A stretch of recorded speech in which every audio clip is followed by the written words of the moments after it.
ಮನುಷ್ಯನ ಬದುಕಿನಲ್ಲೂ ಕೂಡ ಪ್ರತಿಯೊಂದು ಹಂತದಲ್ಲಿಯೂ ಕೂಡ ಸಂಸ್ಕಾರ ಅನ್ನುವಂಥದ್ದು ಸಿಕ್ಕಾಗ ಮಾತ್ರ ಒಬ್ಬ ವ್ಯಕ್ತಿ ಈ ದೇಶಕ್ಕೆ ಶಕ್ತಿ ಆಗ್ಲಿಕ್ಕೆ ಸಾಧ್ಯ ಅನ್ನುವಂಥದ್ದು ನಮ್ಮ ನಿಮ್ಮೆಲ್ಲರ ಆಲೋಚನೆ ಆಗಿರಬೇಕು ಅನ್ನುವಂಥದ್ದನ್ನ ಈ ಸಂದರ್ಭದಲ್ಲಿ ಹೇಳಿಕ್ಕೆ ನಾನು ಇಷ್ಟಪಡ್ತೇನೆ. ಮುಖ್ಯವಾಗಿ ಬದುಕಿನೊಳಗೆ ಬದುಕನ್ನು ನಡೆಸಬೇಕಾದ್ರೆ ಮೊದಲಿಗೆ ಬೇಕಾಗಿರೋದು ಸಂಸ್ಕಾರ ಅನ್ನುವಂಥದ್ದನ್ನ ನಾವು ಇವತ್ತಿನ ಒಂದು ಚಿಂತನೆಯಲ್ಲಿ ತಿಳಿದುಕೊಳ್ಳೋಣ ಅನ್ನುವಂಥದ್ದನ್ನ ಹೇಳ್ತಾ ಬಸವ ಟಿವಿಯ ಈ ಒಂದು ಮುಖಾಂತರವಾಗಿ ಸಂಸ್ಕಾರದ ಒಂದು ಪ್ರಕ್ರಿಯೆಯನ್ನು ನಾವು ನೋಡೋಣ.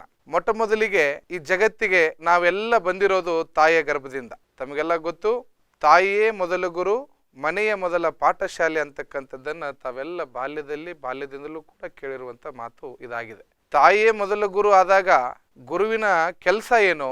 ಸಂಸ್ಕಾರ ಕೊಡ್ತಕ್ಕಂಥದ್ದು ಗುರುವಿನ ಕೆಲಸ ಆಗ್ತದೆ. ಗುರು ಅಂತಕ್ಕಂಥವನು ಸರಿಯಾದ ಸಂಸ್ಕಾರ, ಸರಿಯಾದ ಮಾರ್ಗದರ್ಶನ ಮಾಡಿದಾಗಲೇ ಮಾತ್ರ ಆ ಒಂದು ಮಗುವಿನ ಬದುಕು ಸುಂದರವಾಗಲಿಕ್ಕೆ ಸಾಧ್ಯ ಅಂತಕ್ಕಂಥದ್ದು. ಆ ನಿಟ್ಟಿನಲ್ಲಿ ತಾಯಿಯ ಕರ್ತವ್ಯ ಅದು ಮಗುವಿಗೆ ಮೊದಲು ಸಂಸ್ಕಾರ ಕ್ರಿಯಾದಿಗಳನ್ನು ಹೇಳಿಕೊಡ್ತಕ್ಕಂಥದ್ದು ಆಗಿರ್ತದೆ. ಬಹಳ ಕಡೆಗೆ ನಾವು ನೋಡ್ತೇವೆ, ಮನೆಗಳಲ್ಲಿ ತಾಯಂದಿರು ಮೊದಲ ಗುರು ಆಗಿರ್ತಾರೆ, ಆದರೆ ದೂರದರ್ಶನದ ಮುಂದೆ ಹಲವಾರು ಧಾರಾವಾಹಿಗಳನ್ನ ನೋಡ್ತಾ ಸಮಯಗಳನ್ನ ಕಳೀತಾ ಇದ್ದಾರೆ ವಿನಃ ಮಕ್ಕಳಿಗೆ ಒಳ್ಳೆಯ ಸಂಸ್ಕಾರ ಕೊಡುವಲ್ಲಿ ನಾವು ಪ್ರಾರಂಭದಲ್ಲೇ ಎಡವುತ್ತಾ ಇದ್ದೀವಿ ಅನ್ನೋ ಅಂತಕ್ಕಂಥ ಆಲೋಚನೆಯನ್ನು ನಾವೆಲ್ಲ ಮಾಡಬೇಕಾಗಿದೆ. ಯಾಕೆ ನಾ ಈ ಮಾತನ್ನ ಹೇಳ್ತಾ ಇದ್ದೀನಿ ಅಂತಂದ್ರೆ, ಬಹಳ ಕಡೆಗೆ ನಾನು ಕೂಡ ಪಾದಯಾತ್ರೆಗಳನ್ನ ಮಾಡಿದ್ದೇನೆ, ಬಹಳ ಜನ ಭಕ್ತರ ಜೊತೆ ಸಂಪರ್ಕದಲ್ಲಿದ್ದೇನೆ, ಭಕ್ತಾದಿಗಳ ಮನೆಗಳಿಗೆ ಹೋದಾಗ ನಾನು ನೋಡಿದ್ದೇನಲ್ಲ, ಮಕ್ಕಳಿಗೆ ಅಲ್ಲಿ ಎಲ್ಲ ರೀತಿ ಆಡಂಬರವನ್ನ ತಂದೆ ತಾಯಂದ್ರೆ ಕೊಟ್ಟಿರ್ತಾರೆ, ಆದರೆ ಪ್ರಿಲಿಮಿನರಿಯ ಸಂಸ್ಕಾರವನ್ನ, ಪ್ರಾರಂಭದ ಸಂಸ್ಕಾರವನ್ನ ಮಕ್ಕಳಿಗೆ ಕೊಟ್ಟಿರೋದಿಲ್ಲ ಅಂತಕ್ಕಂಥದ್ದು. ಆದ್ರೆ ಆ ತಂದೆ ತಾಯಿಯ ಒಂದು ಎಲಿಗೇಷನ್ ಏನಿರುತ್ತೆ, ಆ ತಂದೆ ತಾಯಿಯ ಒಂದು ದೋಷಣೆ ಏನಿರುತ್ತೆ ಗುರುಗಳ ಹತ್ರ ಅಂತಂದ್ರೆ, ಬುದ್ಧಿ ನನ್ನ ಮಗಳು ನನ್ನ ಮಾತು ಕೇಳ್ತಾ ಇಲ್ಲ, ಬುದ್ಧಿ ನನ್ನ ಮಗ ನನ್ನ ಮಾತು ಕೇಳ್ತಾ ಇಲ್ಲ ಅಂತೇಳಿ. ನಾನು ಅವ್ರಿಗೆ ಪ್ರಶ್ನೆ ಮಾಡ್ತೇನೆ, ಮಗ ಮತ್ತು ಮಗಳು ಮಾತು ಕೇಳ್ತಾ ಇಲ್ಲ ಅಂತ ಹೇಳ್ತಿದ್ದೀರಲ್ಲ, ಮೊದಲು ನೀವು ನಿಮ್ಮ ತಂದೆ ತಾಯಿಯ ಮಾತು ಕೇಳಿದ್ರ ಅನ್ನುವಂಥದ್ದನ್ನ ನಿಮ್ಮನ್ನ ನೀವು ಪ್ರಶ್ನೆ ಮಾಡ್ಕೋಬೇಕು. ಯಾಕೆ ಈ ಮಾತನ್ನ ಹೇಳ್ತಾ ಇದ್ದೀನಿ ಅಂತಂದ್ರೆ, ಮೊದಲು ನಾವು ಪರಿವರ್ತನೆ ಆಗಬೇಕು.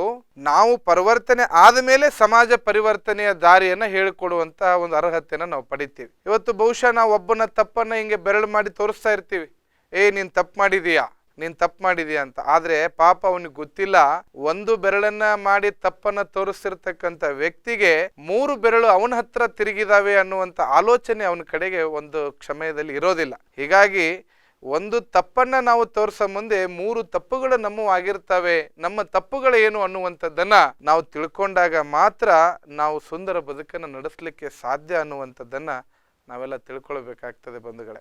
ನಿತ್ಯವೂ ಕೂಡ ಬದುಕಿನಲ್ಲಿ ಹಲವಾರು ಜಂಜಾಟ, ಹಲವಾರು ತೊಂದರೆಗಳು, ಹಲವಾರು ಸಮಸ್ಯೆಗಳು, ನಮ್ಮ ವಿಚಾರಗಳು ಬಹಳ ಆಲೋಚನೆಯಾಗಿದ್ರೂ ಕೂಡ ಎಲ್ಲೋ ಒಂದು ಕಡೆಗೆ ನಮಗೆ ಬದುಕು ಸುಂದರವಾಗಿ ನಡೆಸಲಿಕ್ಕೆ ಎಲ್ಲೋ ಒಂದು ಕಡೆಗೆ ನಾವು ತಪ್ಪು ಹೆಜ್ಜೆಗಳನ್ನು ತುಳಿಲಿಕ್ಕೆ ಮುಂದಾಗ್ತೀವೇನೋ ಅನ್ನುವಂಥದ್ದು ಕಾಣ್ತಾ ಬರ್ತದೆ. ಹೀಗಾಗಿ ಮಕ್ಕಳ ಒಂದು ಬದುಕಿನೊಳಗೆ ಮೊಟ್ಟ ಮೊದಲಿಗೆ ಸಿಗಬೇಕಾದ ಸಂಸ್ಕಾರದ ಕ್ರಿಯಾದಿಗಳು ಬೇಕಾದರೆ ಒಬ್ಬ ಒಳ್ಳೆಯ ಗುರುವಿನ ಮಾರ್ಗದರ್ಶನ ಬಹಳ ಮುಖ್ಯ ಆಗ್ತದೆ. ಅದು ಏನು ಸಂಸ್ಕಾರ ಅಂತಂದ್ರೆ ಏನು ಅಂತ ನೀವು ಪ್ರಶ್ನೆ ಮಾಡಿದ್ರೆ, ನಮ್ಮ ಸುತ್ತಮುತ್ತಲು ನಡೀತಕ್ಕಂತಹ ಆಲೋಚನೆಗಳು, ಹಿರಿಯರು ಹಾಕಿಕೊಟ್ಟ ಮಾರ್ಗದರ್ಶನ, ಗುರು ತೋರಿಸಿದ ದಾರಿ ಅದು ಸಂಸ್ಕಾರದ ದಾರಿ ಆಗಿರ್ತದೆ. ಏನು ಬೆಳಗಿನ ಜಾವ ನಾವು ಮೊದಲಿಗೆ ನಮ್ಮ ಮಗುವಿಗೆ ಬೆಳಿಗ್ಗೆ ಬೇಗ ಏಳು ಅನ್ನುವಂಥ ಪ್ರಶ್ನೆ ಮಾಡೋಕ್ಕಿಂತ ಮುಂಚೆ ನಾವು ಎಷ್ಟು ಗಂಟೆಗೆ ಹೇಳ್ತೀವಿ ಅನ್ನುವಂಥದ್ದನ್ನ ನೋಡ್ಕೋಬೇಕು. ನಾವು ಮೊದಲಿಗೆ ತಂದೆ ತಾಯಿಗಳಿಗೆ ನಮಸ್ಕಾರ ಮಾಡು, ಅಜ್ಜ ಅಜ್ಜಿಗೆ ನಮಸ್ಕಾರ ಮಾಡು ಅನ್ನೋಕ್ಕಿಂತ ಮುಂಚೆ ನಾವು ಮೊದಲು ನಮಸ್ಕಾರ ಮಾಡ್ತೀವಿಲ್ಲೋ ಅನ್ನುವಂಥದ್ದನ್ನ ನಾವು ತಿಳ್ಕೊಳ್ಬೇಕು. ನಾಳೆನೆ ತಾವೆಲ್ಲ ಒಂದು ಪರೀಕ್ಷೆ ಮಾಡಬೇಕು. ನಿಮ್ಮ ಮನೆಯಲ್ಲಿ ಯಾವುದಾದ್ರೂ ಒಂದು ಚಿಕ್ಕ ಮಗು, 5 ವರ್ಷನೋ 8 ವರ್ಷದ ಒಂದು ಮಗುವನ್ನ ನಾಳೆ ದಿನ ನೀವು ಶ್ರಾವಣ ಮಾಸ ನಡೀತಾ ಇದೆ, ತಾವೆಲ್ಲ ಗುಡಿ ಗುಂಡಾರ್ಗಳಿಗೆ ಹೋಗ್ತಾ ಇರ್ತೀರಿ, ದೇವಸ್ಥಾನಗಳಿಗೆ ಹೋಗ್ತಾ ಇರ್ತೀರಿ, ಎಲ್ಲೋ ಒಂದು ಕಡೆಗೆ ಹೋಗ್ತಾ ಇರ್ತೀರಿ ಅಂತ ಅನ್ಕೊಳ್ಳಿ. ಒಂದು ಮಗುವನ್ನ ಕರ್ಕೊಂಡು ಹೀಗೆ ಕೂಡಲ ಸಂಗಮನೋ ಯಾವುದೋ ಒಂದು ಕ್ಷೇತ್ರಕ್ಕೆ, ನೀವು ಹತ್ರ ಇದ್ದ ಕ್ಷೇತ್ರಕ್ಕೆ ಹೋದಾಗ, ಒಂದು ಮಗುವಿನ ಕರ್ಕೊಂಡು ಹೋದಾಗ ನೀವು ಅಲ್ಲೊಂದು ಕೆಲಸ ಮಾಡಿ, ಆ ಮಗುವಿನನ್ನ ಒಂದು ಕಡೆ ಕುಂಡ್ರಿಸ್ರಿ. ನೀವು ಆ ದೇವರಿಗೆ ಒಂದು ನಮಸ್ಕಾರ ಮಾಡಿ ಒಂದು 5 ಪ್ರದಕ್ಷಿಣೆನೋ 11 ಪ್ರದಕ್ಷಿಣೆ ಏನೋ ಒಂದು ಚಟುವಟಿಕೆ ಮಾಡಿ. ಒಂದೇ ದಿನ ನೀವು ಆ ಮಗುವಿನನ್ನ ಕರ್ಕೊಂಡು ಹೋದಾಗ ನಮಸ್ಕಾರ ಮಾಡಿ ಒಂದು 5 ಪ್ರದಕ್ಷಿಣೆ ಹಾಕ್ತೀರಿ, ಬಂದು ಮಗುವಿನನ್ನ ಕರ್ಕೊಂಡು ಮನೆಗೆ ಬರ್ತೀರಿ. ಹೀಗೆ ಒಂದಲ್ಲ ಎರಡಲ್ಲ ಸುಮಾರು ಒಂದು 10-15 ದಿನಗಳ ಕಾಲ ನೀವು ಹೀಗೆ ರೊಟೇಷನ್ ಮಾಡಿ, ದಿನವೂ ಮಗುವಿನನ್ನ ಕರ್ಕೊಂಡು ಹೋಗೋದು, ಒಂದು ಕಡೆ ಕುಡ್ರಿಸೋದು, ನೀವು ನಮಸ್ಕಾರ ಮಾಡೋದು, ಪ್ರದಕ್ಷಿಣೆ ಹಾಕೋದು, ಮಗುವನ್ನ ಕರ್ಕೊಂಬರೋದು. ನಾನು ನಿಮಗೆ ಹೇಳ್ತಾ ಇದ್ದೀನಿ, 15 ದಿನಗಳ ಕಾಲ ನೀವು ಹಿಂಗೆ ಕರ್ಕೊಂಡು ಹೋಗಿರ್ತೀರಾ. 16ನೇ ದಿನ ಅನ್ನೋದ್ರೊಳಗೆ ಮಗುವಿನನ್ನ ಕರೆದುಕೊಂಡು ಹೋಗಿ ಕುಂಡ್ರಿಸೋಕ್ಕಿಂತ ಮುಂಚೆ ಆ ಮಗು ನಿಮಗಿಂತ ಮುಂಚೆ ಅದು ನಮಸ್ಕಾರ ಮಾಡುತ್ತೆ, ಅದು ಪ್ರದಕ್ಷಿಣೆ ಹಾಕುತ್ತೆ. ಯಾಕೆ ನಾ ಈ ಮಾತನ್ನು ಹೇಳ್ತಾ ಇದ್ದೀನಿ ಅಂತಂದರೆ, ಮಕ್ಕಳು ಹೇಳಿದರೆ ಕಲಿಯೋದಿಲ್ಲ, ನೋಡಿ ಕಲಿತಾರೆ ಅನ್ನುವಂಥದ್ದನ್ನು ನಾವೆಲ್ಲ ತಿಳ್ಕೊಬೇಕಾಗಿದೆ. ಬಹಳ ಜನರ ಪಾಲಕರ ಒಂದು ಸಮಸ್ಯೆ ಏನು, ತಲೆಯಲ್ಲಿ ಏನು, ನನ್ನ ಮಗಳು ನನ್ನ ಮಾತು ಕೇಳ್ತಾ ಇಲ್ಲ, ನನ್ನ ಮಗ ನನ್ನ ಮಾತು ಕೇಳ್ತಾ ಇಲ್ಲ, ನನ್ನ ಮಕ್ಕಳು ನನ್ನ ಗೌರವಿಸ್ತಾ ಇಲ್ಲ, ಈ ರೀತಿಯಾದ ಕಂಪ್ಲೇಂಟ್ಸ್ಗಳನ್ನು ಭಾಳ ಜನ ಸ್ವಾಮೀಜಿಗಳ ಮುಂದೆ ಅಥವಾ ದೊಡ್ಡವ್ರ ಮುಂದೆ, ನಿಮಗೆ ಬೇಕಾದವ್ರ ಮುಂದೆ ಹೇಳ್ತಾ ಇರ್ತೀರ. ಆದರೆ ಮೊದಲು ಗೊತ್ತಿರಲಿ, ಮಗು ಹೇಳಿದರೆ ಕೇಳೋದಿಲ್ಲ, ನೋಡಿ ಕಲಿಯುತ್ತೆ ಅನ್ನುವಂಥದ್ದು. ನೀವು ನಿಮ್ಮ ಮನೆಯಲ್ಲಿ ಬೆಳಗಿನ ಜಾವ ಬೇಗ ಎದ್ದು ಬಸವಾದಿ ಶರಣರ ವಚನಗಳನ್ನು ಪಠನ ಮಾಡಿ, ಮಗು ಆ ವಚನಗಳನ್ನು ಮರುದಿನ ತಾನು ಗುಣಗುಣಿಸ್ಲಿಕ್ಕೆ ಪ್ರಾರಂಭ ಮಾಡುತ್ತೆ. ನೀವು ಮೊದಲು ಎದ್ದ ತಕ್ಷಣ ಮುಖ ಮಜ್ಜನ ಮಾಡ್ಕೊಂಡು ಹಣೆಗೆ 3 ಬಳಿ ವಿಭೂತಿ ಹಚ್ಚಿಕೊಂಡು ದೇವರ ಫೋಟೋಗಳಿಗೆ ಮನೇಲಿರ್ತಕ್ಕಂಥ ಹಿರಿಯರಿಗೆ ನಮಸ್ಕಾರ ಮಾಡಿ, ತದನಂತರದಲ್ಲಿ ಅದನ್ನ ನೋಡಿ ಮಗು ಅದೇ ರೀತಿಯಾಗಿ ಮಾಡ್ಲಿಕ್ಕೆ ಪ್ರಾರಂಭ ಮಾಡುತ್ತೆ.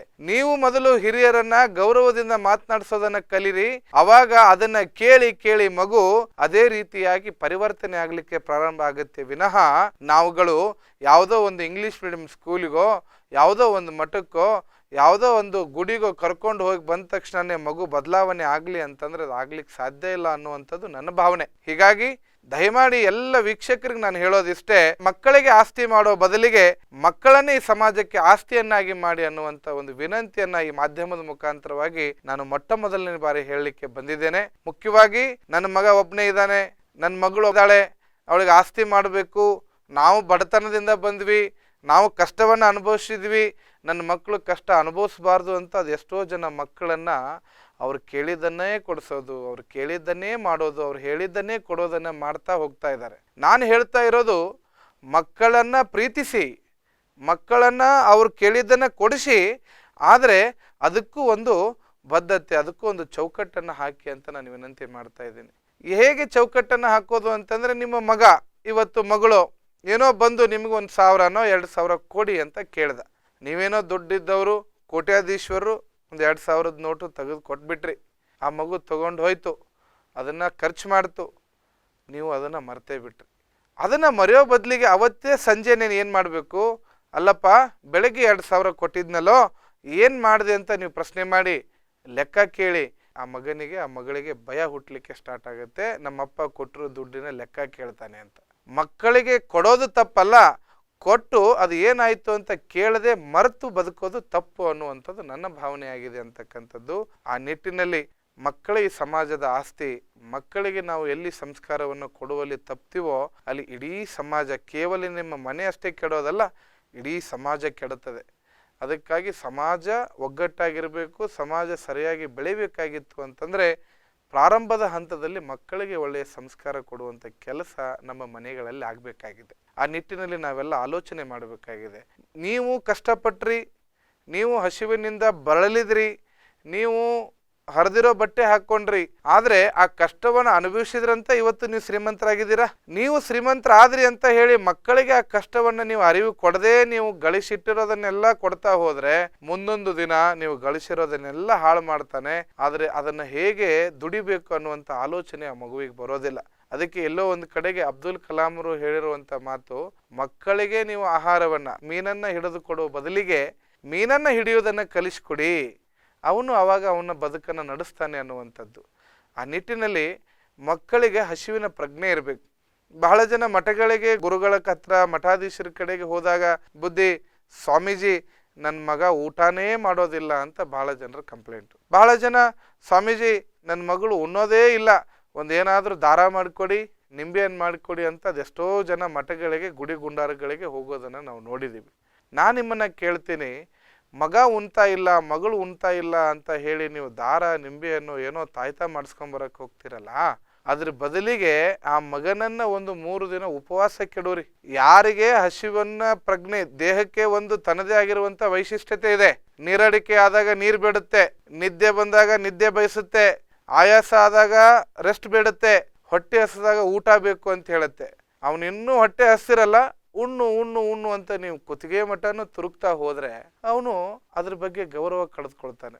ಅದಕ್ಕೆ ಅವನನ್ನು ಒಂದು 2-3 ದಿನ ಉಪವಾಸ ಕೆಡೋರಿ, ಅವನಿಗೆ ಊಟನೇ ಕೊಡಬೇಡಿ.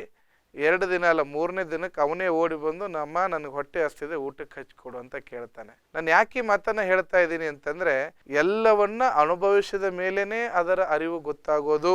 ಹೀಗಾಗಿ 12ನೇ ಶತಮಾನದಲ್ಲಿ ಬಸವಾದಿ ಪ್ರಮುಖರು ಅನುಭವ ಮಂಟಪವನ್ನು ಸ್ಥಾಪನೆ ಮಾಡಿದ್ರು ವಿನಃ ಯಾವುದೋ ಒಂದು ಸೌಧವನ್ನ ಕಟ್ಟಿ ಹೋಗ್ಲಿಲ್ಲ. ಪ್ರತಿಯೊಬ್ಬ ಶರಣರ ತಮ್ಮ ಜೀವನದ ಪ್ರತಿನಿತ್ಯದ ಅನುಭವವನ್ನ ಅನುಭವ ಮಂಟಪದಲ್ಲಿ ಹಂಚಿಕೊಂಡು ಅವುಗಳನ್ನು ವಚನದ ಮುಖಾಂತರವಾಗಿ ಸಮಾಜಕ್ಕೆ ಕೊಡುವಂತ ಕೆಲಸ ಮಾಡಿದ್ರೆ ವಿನಃ ಯಾವುದೋ ಒಂದು ಯೂನಿವರ್ಸಿಟಿ ಯಾವುದೋ ಒಂದು ವಿಶ್ವವಿದ್ಯಾಲಯಕ್ಕೆ ಹೋಗಿ ಅಧ್ಯಯನ ಮಾಡಿ ಬಂದು ವಚನಗಳ ರಚನೆ ಆಗ್ಲಿಲ್ಲ 12ನೇ ಶತಮಾನದಲ್ಲಿ. ಯಾವುದು ಅನುಭವಿಸ್ತದೋ ಅದು ಸತ್ಯವನ್ನ ಹೇಳುತ್ತದೆ ಅನ್ನೋದಕ್ಕೆ ವಚನಗಳೇ ಇವತ್ತಿನ ಸಾಕ್ಷಿ ಅನ್ನುವಂಥದ್ದು. ಅದಕ್ಕೆ ಪ್ರತಿಯೊಬ್ಬರಲ್ಲೂ ಕೂಡ ಅನುಭವ ಬರ್ಬೇಕು, ಪ್ರತಿಯೊಂದರಲ್ಲೂ ಅನುಭವಿಸ್ಬೇಕು, ಅವಾಗ ಅದರ ಸತ್ಯದ ಅರಿವಾಗ್ತದೆ. ಇಲ್ಲೊಂದು ಬೆಲ್ಲದ ತುಂಡನ್ನ ಇಟ್ಟಾಗ ಇದು ಬೆಲ್ಲ ರುಚಿ ಇದೆ ಅಂತಂದ್ರೆ ಗೊತ್ತಾಗಲ್ಲ. ಆ ಬೆಲ್ಲವನ್ನ ತಿಂದಾಗ ಮಾತ್ರ ಅದು ರುಚಿ ಇದೆಯೋ ಕಹಿ ಇದೆಯೋ ಹುಳಿ ಇದೆಯೋ ಅನ್ನುವಂಥದ್ದು ಗೊತ್ತಾಗೋದು. ಹಾಗೆ ಪ್ರತಿಯೊಬ್ಬ ಮಗುವಿಗೂ ಕೂಡ ಕಷ್ಟದ ಅರಿವು ಬಂದಾಗ ಅವನು ಕಷ್ಟವನ್ನ ನೀಗಿಸೋದು ಹೇಗೆ ಅನ್ನುವಂಥ ಪ್ರಜ್ಞೆ ಬರ್ತದೆ. ಹಸಿವಿನ ಪ್ರಜ್ಞೆ ಮೂಡಿದಾಗ ಆ ಅನ್ನವನ್ನ ದುಡಿದುಕೊಳ್ಳೋದು ಹೇಗೆ ಅನ್ನುವಂಥ ಪ್ರಜ್ಞೆ ಬರ್ತದೆ. ಯಾವ ಮಗು ಹರಿದಿರೋ ಬಟ್ಟೆನ ಹಾಕೊಳ್ಳುತ್ತದೆ ಆ ಮಾನವನ್ನ ಹರಿದಿರೋದು ಮುಚ್ಚೋದು ಹೇಗೆ ಅನ್ನುವಂಥ ಕಲ್ಪನೆ ಬರ್ತದೆ. ನಾನು ನಿಮಗೆ ಪ್ರಶ್ನೆ ಮಾಡ್ತೇನೆ ಎಲ್ಲ ವೀಕ್ಷಕರಿಗೆ, ಪ್ರತಿಯೊಬ್ಬ ಮನೆಯಲ್ಲೂ ಕೂಡ ಮಕ್ಕಳ ಕೈಯಲ್ಲಿ ಮೊಬೈಲ್ ಕೊಡ್ತೀರಿ, ಬಟ್ಟೆ ಕೊಡ್ತೀರಿ, ಅವರಿಗೆ ಬೇಡಿದನ್ನ ಕೊಡ್ತೀರಿ. ಆದ್ರೆ ಯಾವ್ದಾದ್ರೂ ಮಗುವಿನ ಕೈಯಲ್ಲಿ ಒಂದು ಸೂಜಿ ದಾರ ಕೊಟ್ಟು ನಿನ್ನ ಹರಿದಿರೋ ಬಟ್ಟೆನ ಹೊಲ್ಕೊಳ್ಳಿ ಅಂತ ಯಾವ್ದಾದ್ರೂ ತಂದೆ ತಾಯಿ ಹೇಳಿದೀರಾ? ನಿಮ್ಮನ್ನ ನೀವು ಪ್ರಶ್ನೆ ಮಾಡ್ಕೊಳ್ಳಿ. ಯಾವ ಮಗುವಿನ ಕೈಯಲ್ಲಿ ಸೂಜಿ ದಾರ ಕೊಟ್ಟು ನಿನ್ನ ಬಟ್ಟೆ ಹೊಲದಕ್ಕೋ ಅಂತ ಯಾವಾಗ ನೀವು ಹೇಳ್ತೀರೋ, ಯಾವಾಗ ಆ ಮಗು ಸೂಜಿ ದಾರವನ್ನ ತೆಗೆದುಕೊಂಡು ತನ್ನ ಹರಿದಿರೋ ಬಟ್ಟೆಯನ್ನು ಹೊಲೆದುಕೊಳ್ತಾನೋ ಆ ಮಗುನೇ ಮುಂದೊಂದು ದಿನ ಹರಿದಿರುವಂತ ಸಮಾಜವನ್ನ ಹೊಲಿದು ಕೂಡಿಸ್ತಕ್ಕಂಥ ಕೆಲಸ ಮಾಡ್ತಾನೆ ಅನ್ನುವಂತಹ ಪ್ರಜ್ಞೆ ನಿಮ್ಮಲ್ಲಿ ಬರಲಿ ಅನ್ನುವಂಥದ್ದೇ ನನ್ನ ಆಲೋಚನೆ. ಹೀಗಾಗಿ ಮಕ್ಕಳಲ್ಲಿ ನಾವು ಏನು ಮಾಡಬೇಕಾಗಿದೆ ಅಂತಂದರೆ ಹರಿದು ಹೋಗೋದನ್ನು ಕಲಿಸ್ಕೊಡ್ಬಾರ್ದು, ಕೂಡಿಸೋದನ್ನು ಕಲಿಸ್ಬೇಕು. ಅದಕ್ಕೆ ಹೇಳ್ತಾರೆ ಒಬ್ಬರು ಸಾಹಿತಿಗಳು, ತುಳಿದು ಬದುಕುವುದಕ್ಕಿಂತ ತಿಳಿದು ಬದುಕು ಅನ್ನುವಂಥದ್ದು.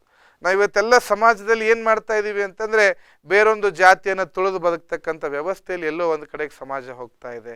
ಇನ್ನೊಬ್ಬರನ್ನು ನಿಂದನೆ ಮಾಡಿ ಬದುಕ್ತಕ್ಕಂಥ ಸಮಾಜ ಒಂದು ಕಡೆ ಹೋಗ್ತಾ ಇದೆ. ಇನ್ನೊಬ್ಬನನ್ನು ಹಾಳು ಮಾಡಿ ಅವನ ಮನೆತನವನ್ನು ಮುರಿದು ಅವನ ಆಸ್ತಿಯನ್ನು ಹೊಡೆದು ಬದುಕಬೇಕಂತ ಹೋಗ್ತಾ ಇದೆ.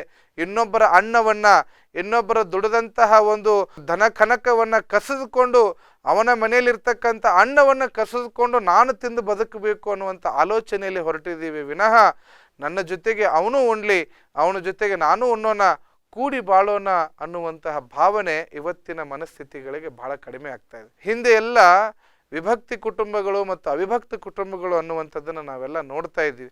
ಇವತ್ತೇನಾಗ್ಬಿಟ್ಟಿದೆ, ಎಲ್ಲ ವಿಭಜನೆ ಆಗ್ತಾ ಇದೆ, ಎಲ್ಲ ವಿಭಕ್ತಿ ಕುಟುಂಬಗಳಾಗ್ತಾ ಇದ್ದಾವೆ. ನಾನು ನನ್ನ ಹೆಂಡತಿ ನನ್ನ ಮಕ್ಕಳು ಅನ್ನುವಂತಹ ಕಲ್ಪನೆಯೊಳಗೆ ಹೋಗ್ತಾ ಇದ್ದೀವಿ ವಿನಃ ತಂದೆ ತಾಯಿ ಮಕ್ಕಳು ಮರೆ ಸಂಸಾರ ಕುಟುಂಬ ದೊಡ್ಡಪ್ಪ ಚಿಕ್ಕಪ್ಪ ಅನ್ನುವಂಥ ಆಲೋಚನೆಗಳು ಎಲ್ಲೋ ಒಂದು ಕಡೆಗೆ ಕಡಿಮೆ ಆಗ್ತಾ ಇದೆ ಅನ್ನುವಂಥ ಒಂದು ಕಡೆಗೆ ನೋಡಿದಾಗ ಅನಿಸ್ತಾ ಇರುತ್ತೆ. ಹೀಗಾಗಿ ಸಂಬಂಧಗಳಿಗೆ ಮೊದಲು ಬೆಲೆ ಕೊಡಿ. ಸಂಸ್ಕಾರ ಸಿಗೋದು ಸಂಬಂಧಗಳಲ್ಲಿ. ಈ ಸಂಸ್ಕಾರ ದೊರಿಬೇಕಾದ್ರೆ ಸಂಬಂಧಗಳ ಜೊತೆಗೆ ಬೆರೆತಾಗ ಮಾತ್ರ ಸಂಸ್ಕಾರದ ಒಂದು ವ್ಯವಸ್ಥೆ ಗೊತ್ತಾಗ್ಲಿಕ್ಕೆ ಸಾಧ್ಯ. ನಾವೆಲ್ಲ ಇವತ್ತು ತುಂಬು ಕುಟುಂಬದಲ್ಲಿ ಬದುಕಿದ್ದಕ್ಕಾಗೇನೆ ಸಮಾಜದಲ್ಲಿ ಎಷ್ಟೋ ಬದಲಾವಣೆಯ ವಿಚಾರಗಳನ್ನ ನಾವು ನೋಡ್ತಾ ಬಂದ್ವಿ. ಇವತ್ತು ಮಕ್ಕಳಿಗೆ ನಾವು ಇನ್ನೊಬ್ಬರನ್ನ ತುಳಿದು ಬದುಕೋದನ್ನು ಕಲಿಸೋದು ಬೇಡ, ಬದುಕನ್ನ ತಿಳಿದು ಬದುಕೋದನ್ನು ಕಲಿಸೋಣ ಅನ್ನುವಂತಹ ಕಲ್ಪನೆ ಒಳಗೆ ನಾವೆಲ್ಲ ಬದುಕಬೇಕಾಗಿದೆ ಅಂತಕ್ಕಂಥದ್ದು. ಅದಕ್ಕೆ ನಮ್ಮ ಡಿ ವಿ ಗುಂಡಪ್ಪನವ್ರು ಹೇಳಿದ್ರು ಅನ್ನಿಸ್ತದೆ, ಹುಲ್ಲಾಗು ಬೆಟ್ಟದಡಿ ಮನೆಗೆ ಮಲ್ಲಿಗೆಯಾಗು, ಕಲ್ಲಾಗು ಕಷ್ಟಗಳ ಮಳೆಹನೆಯೇ ಸುರಿಯೇ, ಕಲ್ಲು ಸಕ್ಕರೆಯಾಗು ದೀನ ದುರ್ಬಲರಿಂಗೆ ಎಲ್ಲರೊಳಗೊಂದಾಗು ಮಂಕುತಿಮ್ಮ, ಎಲ್ಲರೊಳಗೊಂದಾಗು ಮಂಕುತಿಮ್ಮ ಅಂತ ಹೇಳಿ. ಇವತ್ತು ಎಷ್ಟೋ ಜನಕ್ಕೆ ಬದುಕಲಿಕ್ಕೆ ಬರ್ತಾ ಇಲ್ಲ, ಎಷ್ಟೋ ಜನಕ್ಕೆ ಜೀವನ ಮಾಡೋದು ಹೇಗೆ ಅಂತ ಗೊತ್ತಾಗ್ತಾ ಇಲ್ಲ, ಎಷ್ಟೋ ಜನಕ್ಕೆ ಹೇಗೆ ಕುತ್ಕೋಬೇಕು, ಹೇಗೆ ನಿಂತ್ಕೋಬೇಕು, ಹೇಗೆ ಬದುಕು ನಡೆಸಬೇಕು, ಹೇಗೆ ಈ ಸಮಾಜದಲ್ಲಿ ಬೆಳಿಬೇಕು, ಹೇಗೆ ಕಷ್ಟಗಳನ್ನು ಎದುರಿಸಬೇಕು, ಹೇಗೆ ಈ ಸಮಾಜವನ್ನ ನಾವು ಅಪ್ಕೋಬೇಕು ಅನ್ನುವಂಥ ಭಾವನೆಗಳ ಕಲ್ಪನೆಗಳೇ ಇವತ್ತಿನ ಮನಸ್ಥಿತಿಗಳಿಗೆ ಕಡಿಮೆ ಆಗ್ತಾ ಇದೆ ಅಂತಕ್ಕಂಥದ್ದು ನಮಗೆ ಸಮಾಜದಲ್ಲಿ ನೋಡಿದಾಗ ಗೊತ್ತಾಗ್ತದೆ. ಎಷ್ಟೋ ಜನಕ್ಕೆ ಬದುಕಲಿಕ್ಕೆ ಬರ್ತಾ ಇಲ್ಲ ಸ್ವಾಮಿ. ಇವತ್ತೇನಾಗ್ತಾ ಇದೆ ಅಂತಂದ್ರೆ ಕೋಟಿಗಂಟ್ಲೆ ಹಣ ಇರುತ್ತೆ, ಬ್ಯಾಂಕ್ ಬ್ಯಾಲೆನ್ಸ್ ಇರುತ್ತೆ, ಮೈತುಂಬ ಬಂಗಾರ ಇರುತ್ತೆ, ಆದ್ರೆ ತಗೊಂಡು ಏನು ಮಾಡೋದು? ನೆಮ್ಮದಿ ನಿದ್ದೆ ಇಲ್ಲ, ಒಳ್ಳೆ ಆರೋಗ್ಯ ಇಲ್ಲ, ಕೇವಲ ಬದುಕಿನ ಆಡಂಬರವನ್ನು ತೋರಿಸ್ಲಿಕ್ಕೆ ಬದುಕ್ತಾ ಇದೆ ವಿನಃ ನಮಗಾಗಿ ನಾವು ಬದುಕ್ತಾ ಇಲ್ಲ. ದೊಡ್ಡ ಮನೆ ಕಟ್ಸೋದು, ಅರಮನೆ ಅಂತ ಬಂಗ್ಲೆ ಕಟ್ಸೋದು, ಅದನ್ನ ಊರನವ್ರಿಗೆಲ್ಲ ಡಂಗ್ರ ಹೊಡೆದು ಪತ್ರಿಕೆ ಕೊಟ್ಟು ನಮ್ಮ ಮನೆ ನೋಡ್ಬರ್ರಿ, ನಮ್ಮ ಮನೆ ನೋಡ್ಬರ್ರಿ. ಮನೆ ಓಪನಿಂಗ್ ಕರೆಯೋದು ಎದಕ್ಕೆ ಅಂದ್ರೆ ನನ್ನ ಆಡಂಬರ ನೋಡ್ಬರ್ರಿ ಅಂತ ಕರೆಯೋದು. ನನ್ನ ಒಂದು ಪ್ರತಿಷ್ಠೆನ ನೋಡಿ ಬರ್ರಿ ಅಂತ ಕರೆಯೋದು. ನಾವು ಇನ್ನೊಬ್ಬರಿಗಾಗಿ ಬದುಕ್ತಾ ಇದ್ದೇವೆ ವಿನಃ ನಮಗಾಗಿ ನಾವು ಬದುಕೋದು ಯಾವಾಗ? ನಾನು ಗಳಿಸಿದೆ, ನನ್ನ ಮನೆ, ನನ್ನ ಆಸ್ತಿ ಅಂತ ನಾವು ಹೊಂಟಿದ್ದೀವಲ್ಲ, ಎಲ್ಲೋ ಒಂದು ಕಡೆಗೆ ನೀವು ಪ್ರಶ್ನೆ ಮಾಡ್ಕೋಬೇಕು, ಏನು ನಿಂದು ಅನ್ನುವಂಥ ಪ್ರಶ್ನೆ ಬರಬೇಕಾಗಿದೆ ಪ್ರತಿಯೊಬ್ಬರಲ್ಲಿ.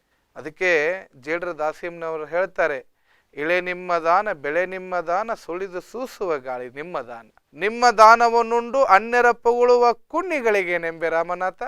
ಎಂಥ ವಚನ ಅಲ್ಲ ಇದು? ಇದೆಲ್ಲ ಕೊಟ್ಟಿದ್ದು ಭಗವಂತ, ಭಗವಂತನ ಸೃಷ್ಟಿ. ಆದರೂ ಕೂಡ ನಂದು ನಂದು ನಂದು ನಂದು ಅಂತಕ್ಕಂಥ ಆಲೋಚನೆ ಒಳಗೆ ಹೊಂಟಿ ವಿನಃ ಸತ್ಯದ ಅರಿವನ್ನು ನಾವು ಮಾಡ್ಕೊಳ್ಳೋಕ್ಕೆ ಹೋಗ್ತಾ ಇಲ್ಲಲ್ಲ. ಎಲ್ಲಿವರೆಗೂ ಈ ಹೋರಾಟ, ಎಲ್ಲಿವರೆಗೂ ಈ ಬಡದಾಟ, ಎಲ್ಲಿವರೆಗೂ ಸುಳ್ಳು ಹೇಳೋದು, ಎಲ್ಲಿವರೆಗೂ ಇನ್ನೊಬ್ಬರನ್ನ ನಿಂದನೆ ಮಾಡೋದು, ಎಲ್ಲಿವರೆಗೂ ಇನ್ನೊಬ್ಬರನ್ನ ಕಿತ್ಕೊಂಡು ಬದುಕೋದು ಬೇಡ. ಸತ್ಯದ ದಾರಿಯ ಅರಿವನ್ನು ನಾವು ತಿಳ್ಕೊಳ್ಬೇಕಾಗಿದೆ.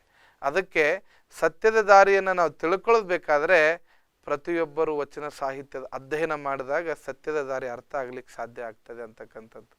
ಬಸವಾದಿ ಶರಣರ ವಚನಗಳು ನಮ್ಮ ಬದುಕಿಗೆ ಒಂದೊಂದು ಮೆಟ್ಟಲುಗಳಾಗಿ ಪರಿವರ್ತನೆ ಆಗ್ತವೆ. ಪ್ರತಿಯೊಬ್ಬರು ನಿತ್ಯವೂ ಒಂದಾದರೂ ಒಂದು ವಚನಗಳನ್ನು ಓದ್ತಕ್ಕಂಥ ವ್ಯವಸ್ಥೆ ಪ್ರತಿಯೊಂದು ಮನೆಯೊಳಗೆ ಆಗಬೇಕಾಗಿದೆ. ಪ್ರತಿಯೊಬ್ಬ ಮನೆಯೊಳಗೆ ಯಾರ್ಯಾರು ವಚನಗಳ ಅಧ್ಯಯನ ಮಾಡ್ತಾ ಹೋಗ್ತಿರೋ, ಆ ಅಧ್ಯಯನದ ಅರ್ಥವನ್ನು ತಿಳ್ಕೊಳ್ತಾ ಹೋಗ್ತಿರೋ, ನಿಮ್ಮ ಬದುಕಿನಲ್ಲಿ ಬಂದಂಥ ಕಷ್ಟಗಳು, ಬರುವಂಥ ಕಷ್ಟಗಳನ್ನು ಹೇಗೆ ಎದುರಿಸಬೇಕು ಅನ್ನುವಂತಹ ಒಂದು ದೃಢತೆ ನಿಮ್ಮಲ್ಲಿ ಪ್ರಾರಂಭ ಆಗಲಿಕ್ಕೆ ಸಾಧ್ಯ ಆಗ್ತದೆ ಅಂತಕ್ಕಂಥದ್ದು.